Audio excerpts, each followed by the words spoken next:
Edward syndrome, जिसे चिकित्सीय जगत में ट्राइसोमी 18 फीट के रूप में जाना जाता है, डाउन सिंड्रोम के बाद दूसरा सबसे सामान्य किंतु उससे कहीं अधिक घातक गुणसूत्र विकार है।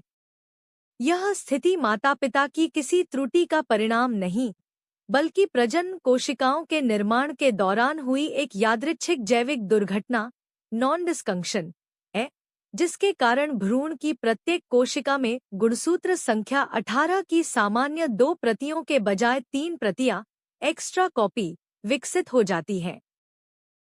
यह अतिरिक्त आनुवंशिक सामग्री शिशु के शारीरिक और मानसिक विकास को गंभीर रूप से बाधित करती है।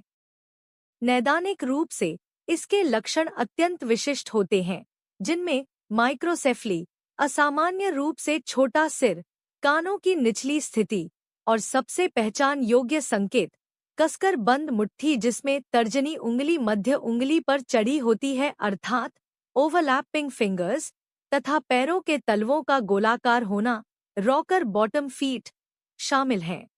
बाह्य लक्षणों के अलावा यह सिंड्रोम जानलेवा आंतरिक विकृतियों, विशेषकर जटिल हृदय और गुर्दे के दोषों का कारण बनता है। इस विकार की गंभीरता का अनुमान इसकी उच्च मृत्यु दर से लगाया जा सकता है।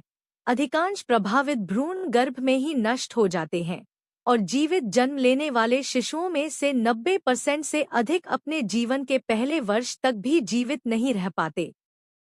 चूंकि चिकित्सा विज्ञान के पास वर्तमान में इस क्रोमोसोमल असंतुलन का कोई इलाज या क्योर नहीं है, इसलिए इसके प्रबंधन का मुख्य केंद्र पैलिएटिव केयर, उपशामक देखभाल है, जिसका मानवीय उद्देश्य नन्हे शिशु को पीड़ा रहित जीवन देना और शोक संतप्त माता-पिता को नैतिक व भावनात्मक संबल प्रदान करना है।